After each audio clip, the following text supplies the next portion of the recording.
Pues hablando de la Iglesia, yo creo que la mayoría de los creyentes no damos valor suficiente a la Iglesia.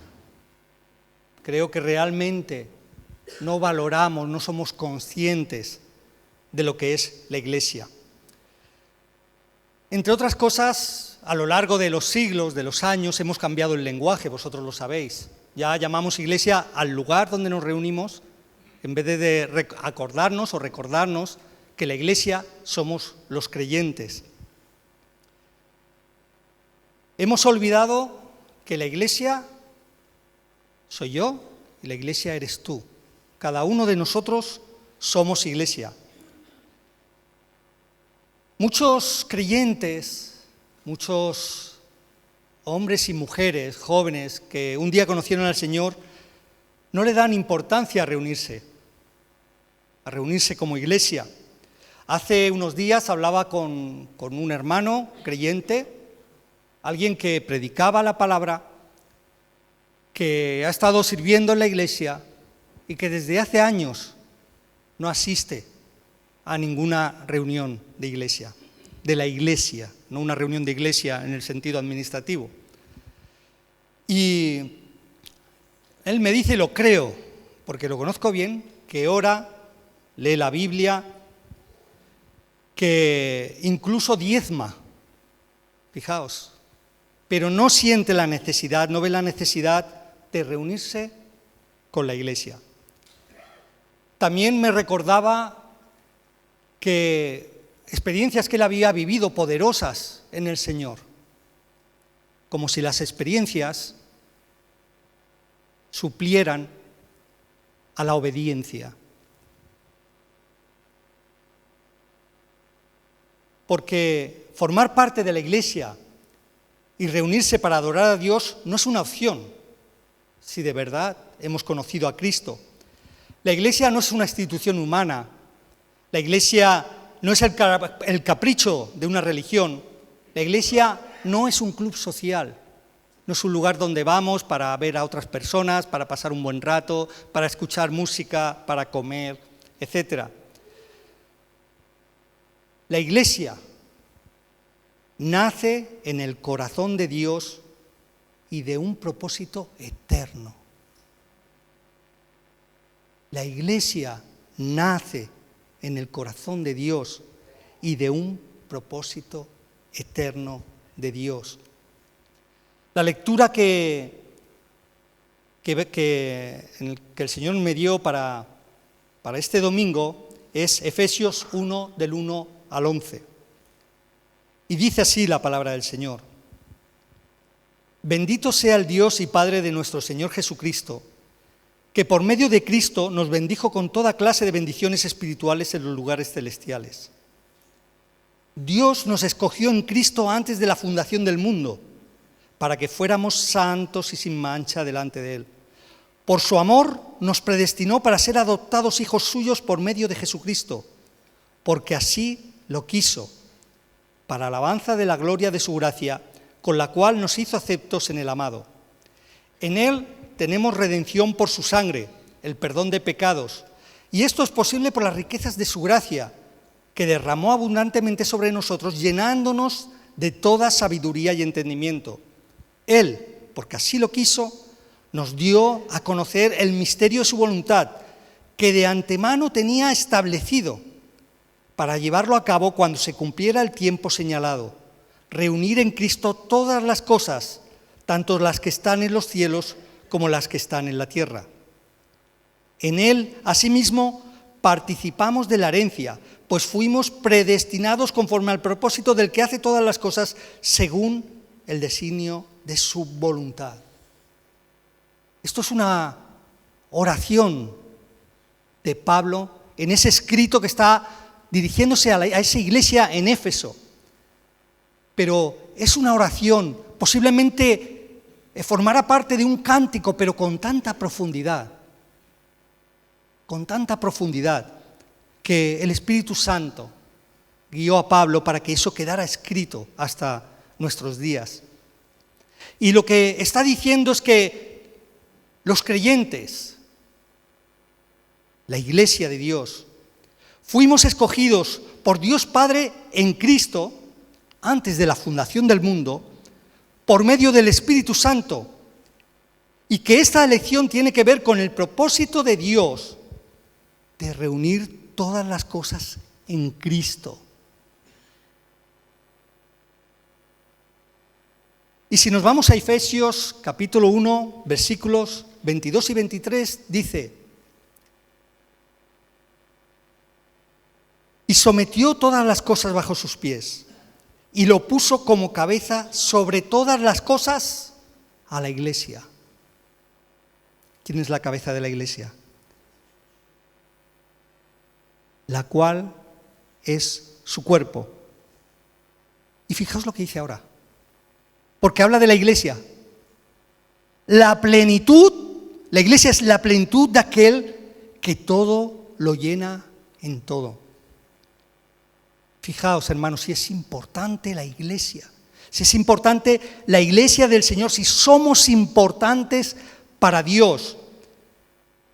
Y esto que hemos leído, esto que nos cuenta la palabra de Dios, que Pablo escribe a los Efesios, debe hacernos reflexionar sobre lo que es la iglesia para Dios. Y nos desafían a ser aquello para lo que Dios nos escogió y predestinó. Y es que somos desafiados porque la iglesia nace de un propósito eterno de Dios. Y como iglesia somos desafiados a ser parte de ese propósito eterno de nuestro Dios, del Creador de todo. Lo primero que dice en el versículo 3 es que Dios nos ha dado una nueva identidad. Bendito sea el Dios y Padre de nuestro Señor Jesucristo, que por medio de Cristo nos bendijo con toda clase de bendiciones espirituales en los lugares celestiales.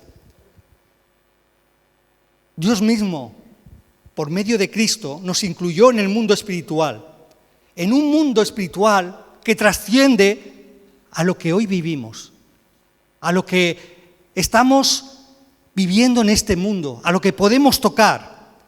Es algo que trasciende de esta vida y de este mundo en que vivimos.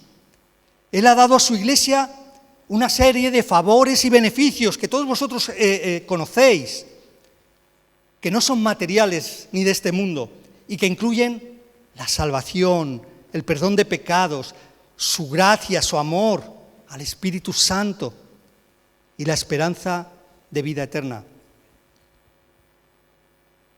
Mediante el perdón de pecados hemos recibido la salvación y hemos sido proyectados hacia la eternidad. ¿Cuánto nos cuesta, hermanos? En este mundo en el que vivimos, tan asentados en nuestras propias preocupaciones, nuestra propia vida, como es natural, porque somos humanos y somos seres caídos. Imposible para nosotros acercarnos a Dios, imposible para nosotros tan siquiera tocar a Dios o sea, tan siquiera pensar en Él. Porque nuestra naturaleza caída nos lleva hacia el precipicio. Y sin embargo, Dios nos proyecta hacia la eternidad. Así que el propósito de Dios con la iglesia es seguir con ella, con nosotros, hacia la eternidad.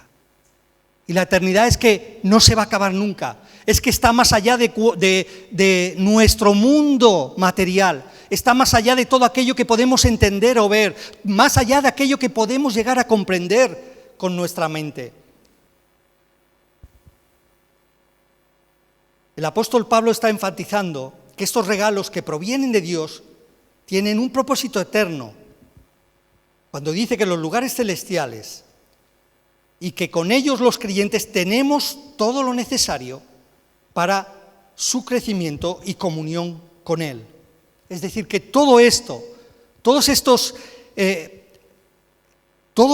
que Él nos ha dado, todos estos favores o beneficios, del que la palabra que utiliza el apóstol Pablo es celestiales porque no pertenecen a este mundo, porque es algo espiritual, algo que es dado por Dios. nos ayudan y nos llevan. Es lo que tenemos, todo lo que nosotros necesitamos para nuestro crecimiento y nuestra comunión con Él. Así que vemos ese propósito eterno también en que Dios nos escogió en Cristo antes de la fundación del mundo. Pero Dios nos escogió con un propósito. Dios nos escogió en Cristo antes de la fundación del mundo para que fuéramos santos y sin mancha delante de Él. La fundación del mundo, cuando no había nada creado, cuando el ser humano no había sido creado todavía, no había tenido ni la opción de pecar. Dios ya nos había escogido y había escogido a su iglesia con un propósito, y ese propósito es que fuéramos santos y sin mancha delante de Él. Así que vemos que la iglesia, que nosotros, no somos un accidente, una casualidad. El hecho de que nos vengamos a reunir, de que nos reunamos y nos unamos en torno a nuestro Padre Celestial, no es una casualidad, no es un accidente. Pero además, sigue diciendo el texto que Dios nos predestinó para ser adoptados como hijos por medio de Jesucristo. Dice que por su amor nos predestinó para ser adoptados hijos suyos por medio de Jesucristo, porque así lo quiso. Desde la eternidad, Él ya había diseñado lo que iba a ser su iglesia, lo que Él quería de nosotros. Él determinó de antemano que su iglesia sería su familia, que tú y yo formaríamos parte de la familia de Dios, de disfrutar una relación íntima con Él, una posición de privilegio. Estos días el Señor os ha estado hablando de Dios como Padre. ¿Y cuánto nos cuesta reconocer que Dios es nuestro Padre amoroso, bueno, que los pensamientos que tiene para nosotros son de bien, son buenos, que Él nos ve con buenos ojos a pesar de que nosotros seamos pecadores, débiles, a pesar de que caemos, además, a pesar de que no somos perfectos? Sus pensamientos para ti siempre son buenos, siempre son positivos. Él no tiene nada en contra de ti. Él a veces te va a corregir. Vas a notar su azote porque te ama, porque Él quiere que volvamos a su redil, que volvamos a ser parte de su familia, parte de su iglesia. Pero fijaos lo que sigue diciendo el versículo 9. Él, porque así lo quiso, nos dio a conocer el misterio de su voluntad, que de antemano tenía establecido para llevarlo a cabo cuando se cumpliera el tiempo señalado. Era algo que estaba en lo secreto de Dios. Nadie lo sabía. Era un secreto guardado eternamente. Como he dicho antes, desde antes de la fundación del mundo. Ni los ángeles, ni los principados, ningún ser creado tenía conocimiento de eso. Dios lo tenía guardado en su secreto. Y dice el texto que por medio de Él, por medio de Cristo y por medio de esas bendiciones que nos ha dado, Él nos lo ha dado a conocer. Y hablábamos hace 2 o 3 semanas de la gracia de Dios. Y hablábamos de que nosotros estábamos ajenos a Dios. Estábamos alejados, no teníamos relación con Él. ¿Y cómo hemos conocido a Dios? ¿Y cómo sentimos ahora su presencia? Porque así Dios lo ha querido y nos ha dado a conocer ese misterio de que por medio de Cristo nosotros tenemos perdón, perdón de nuestros pecados. Que por medio de Cristo hemos sido salvados, regenerados y que estamos en ese proceso de santificación continua, creciendo, acercándonos al corazón de Dios, pareciéndonos cada día más a Cristo nuestro Señor. Desde la eternidad Dios había guardado la obra que iba a hacer con nosotros, su iglesia, de reunir todas las cosas en Cristo, tanto las que están en los cielos como las que están en la tierra. Cristo nuestro Señor, la cabeza de la iglesia, es cabeza de la iglesia y de toda la creación. Es Rey de reyes y Señor de señores. Y hay un propósito y diseño eterno que nace del corazón de Dios en que sigamos siendo su iglesia. Tú y yo, hermanos, somos su iglesia, la niña de sus ojos, aquello por lo que el Señor dio su vida y que con su gran amor nos quiere cuidar y nos quiere mantener. Y no puede ser que si tú no te acercas, tú no te reúnes con la iglesia, que puedas decir, que puedas vivir ajeno a este mundo precioso de lo que Dios ha hecho y a ese propósito que Dios ha hecho y que Dios tiene contigo. Dios tiene un propósito hermoso. Y mira, hermano, ninguno somos perfectos. Si alguien quiere encontrar en la iglesia el lugar perfecto, nunca lo va a encontrar. Si alguien quiere encontrar en la iglesia personas amables todo el tiempo, que saben lo que tienen que hacer, cómo tienen que hacerlo, no es el lugar.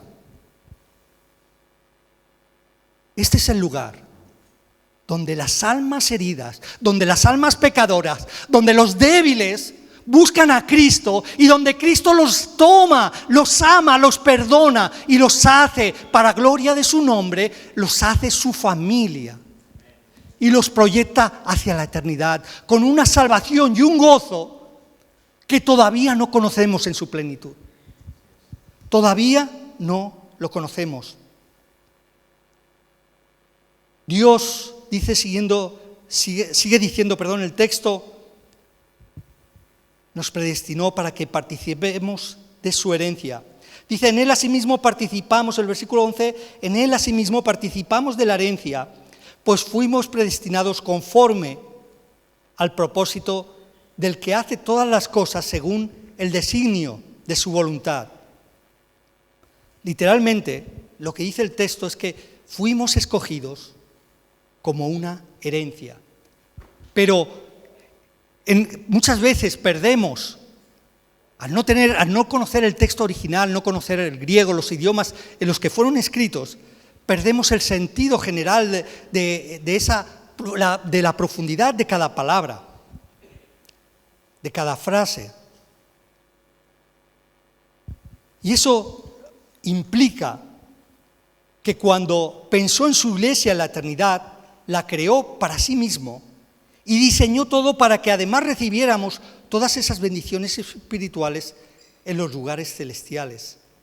Él había decidido y previsto que formáramos parte de su pueblo y que tuviéramos la esperanza de que íbamos a recibir las promesas futuras. Esa herencia incluye que la iglesia ha recibido al Espíritu Santo como garantía de que vamos a recibir salvación eterna, de que las promesas de Dios vienen. Y ser iglesia tiene que ver con haber recibido a Dios en nuestro corazón. Tiene que ver porque que el Espíritu Santo more en nosotros es un misterio que no somos capaces de entender. Porque cuando nos miramos a nosotros mismos y vemos nuestros pensamientos, hacemos un análisis de nuestras acciones, de nuestras faltas, de que nunca llegamos a ese estado de santidad que deberíamos tener, nos deja fuera de juego. Que Dios haya puesto en estos vasos de barro frágiles tan grande poder, tan grande misterio, que Dios mismo habite en nuestros corazones por medio del Espíritu Santo. Eso no tiene nombre, no hay posibilidad humana de entenderlo si Dios no nos revela ese misterio. De esta primera parte, quisiera destacar, hermanos, que debemos reflexionar sobre el valor que damos a lo que somos, a la Iglesia. El valor que damos a cada hermano que ha sido redimido por el mismo Cristo que te redimió a ti.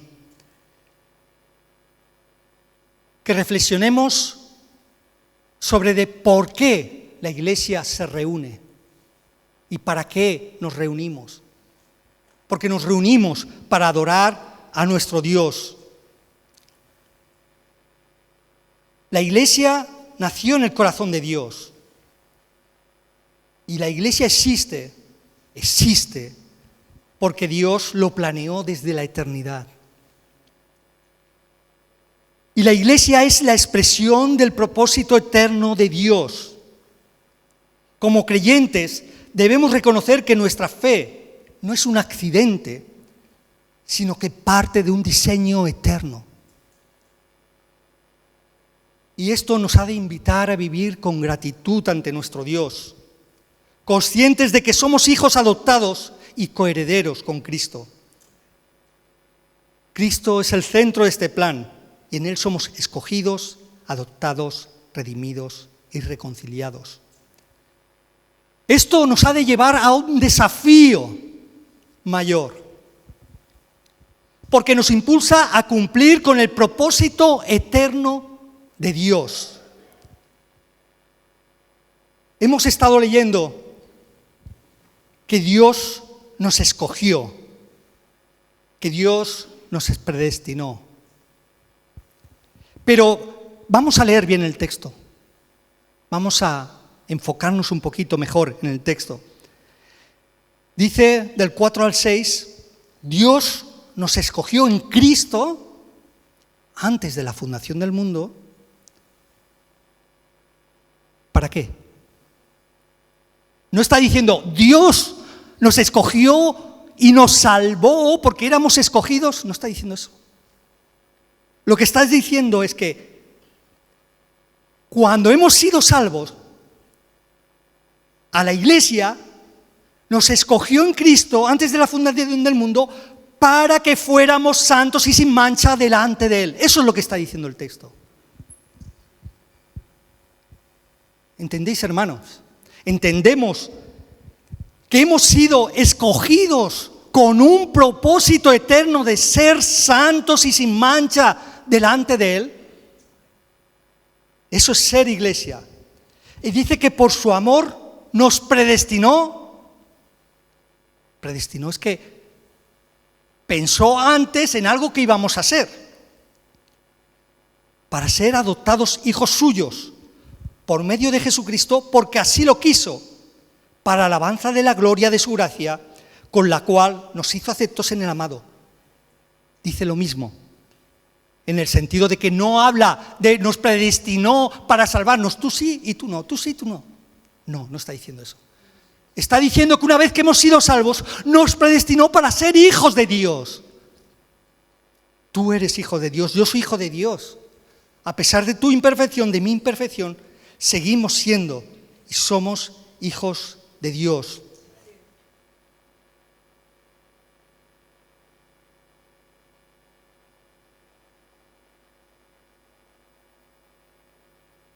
También dice el texto que Dios nos ha predestinado para que fuéramos, me he ido a un lugar donde no tenía que ir. Bien, santos y sin mancha. Todos sabemos lo que es santidad, es ser apartado para Dios. Ser apartado para Dios. Ser dedicado a Él. vivir de acuerdo a su voluntad. Ser apartado para Dios es que yo estoy viviendo en este mundo, pero Dios me ha apartado para Él. Mi vida ya no está, mi pensamiento, mi mente, ya no está conforme a los valores de este mundo. Mi mente no puede pensar como piensa la sociedad en general, solo en el aquí, en el ahora, sino que mi mente debe estar en Cristo, sabiendo que su propósito para mi vida es mayor de lo que el mundo me puede ofrecer. Me ha apartado para sí. Ahora, mis criterios para vivir la vida, mi forma de vivir la vida, tienen que estar basados en la mente de Cristo. Y su palabra es la que nos enseña cuál es la mente de Cristo, cuál es su voluntad. Y no es solo un acto, algo externo, no es solo algo que se puede ver desde fuera, es algo que también se vive dentro. Es decir, abarca a todo nuestro ser. El apóstol Pedro, en 1 de Pedro 14, 16, escribió: como hijos obedientes, no os conforméis a los deseos que antes teníais cuando estabais en vuestra ignorancia. Al contrario, así como aquel que os llamó es santo, sed también vosotros santos en toda vuestra manera de vivir. Porque escrito está: sed santos porque yo soy santo. Y nadie podrá ver al Señor sin ser santo, sin santidad.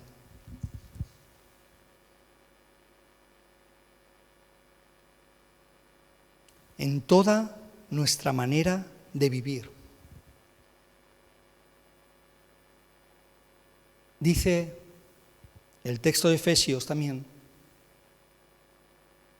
que no nos conformemos a este mundo, que tengamos la mente de Cristo. Y muchas de las cosas que nos traicionan en nuestro andar, muchas cosas que impiden que ese propósito eterno de Dios, precioso y maravilloso para tu vida y mi vida, se cumplan. No es que no se vayan a cumplir, porque cuando Dios hace, Él va a hacer todo. Pero muchos de esas cosas por las que no estamos a la altura, empiezan en nuestra mente. Y dice que llevemos cautivo nuestro pensamiento a Cristo. Cuando tú piensas que no vales para nada,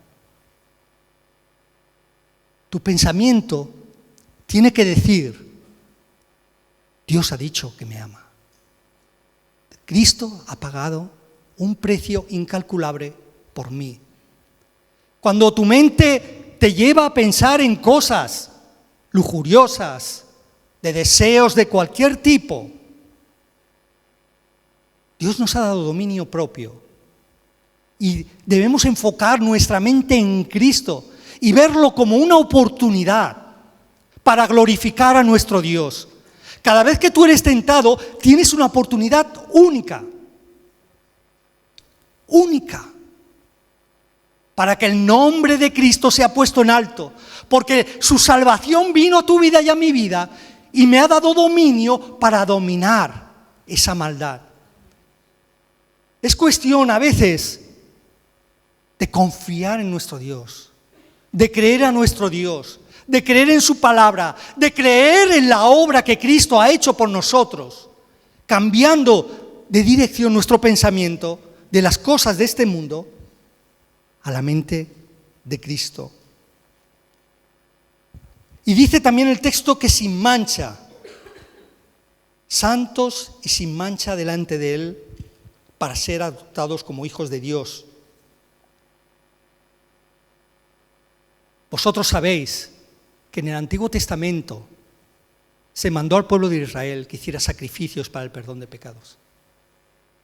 Y sabéis que lo que se pedía es que el animal fuera puro, que estuviera perfecto, que no tuviera ni manchas, ni suciedad, nada imperfecto, porque era un sacrificio a Dios. Y ese sacrificio señalaba a Cristo como que es puro, es limpio, porque en Cristo no hay mancha, no hay suciedad.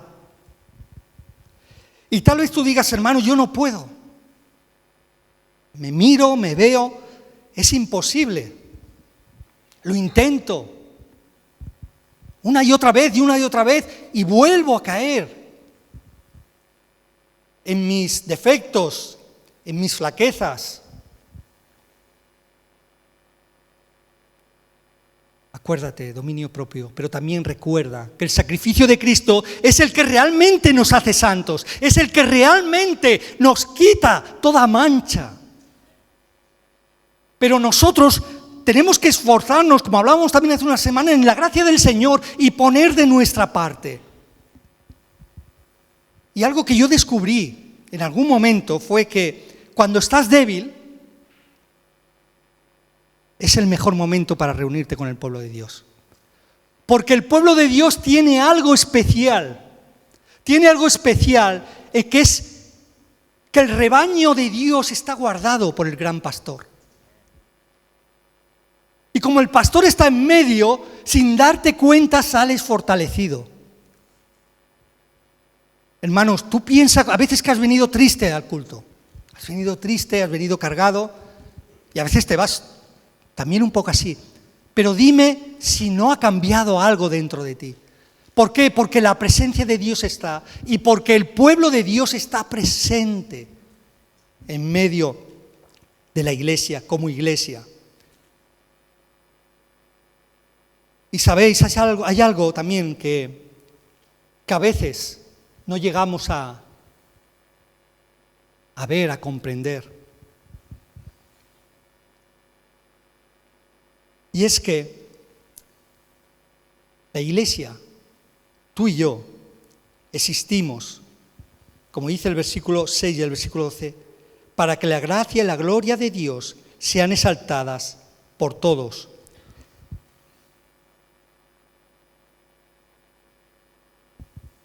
La iglesia existe para alabanza de la gloria de Dios. Tú y yo existimos para alabanza de la gloria de Dios. Es decir, todo lo que hagamos, todo lo que digamos, todo lo que trabajemos, todo lo que nos relacionemos, que glorifique a Dios, que el mundo pueda ver en nosotros el poder de Dios, la gloria de Dios, el amor de Dios, su perdón, su gracia, su cariño. Que toda mi vida honre y exalte a Dios. Es un desafío ser iglesia de Dios. Es un desafío estar en la familia de Dios. Es un gran desafío que tenemos por delante como iglesia, de ser esa iglesia con la que Dios soñó, de ser esa iglesia que todavía podemos ser para agradar a nuestro Padre Celestial, para la gloria y honra de Cristo. Pero depende de nosotros ir a los pies de Cristo, arrodillarnos en su presencia, buscar su presencia y dejar que el Espíritu Santo trabaje en nuestra vida,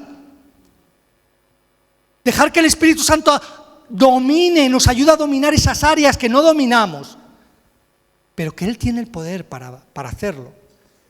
Para ser esa iglesia que avanza, esa iglesia que no se para, que no es mundana, que no es como la iglesia de Corinto, una iglesia con tantos problemas, con tantas situaciones, porque se habían olvidado de que el centro de sus vidas, a quien tenían que glorificar, a quien tenían que agradar, a quien tenían que seguir, era Cristo.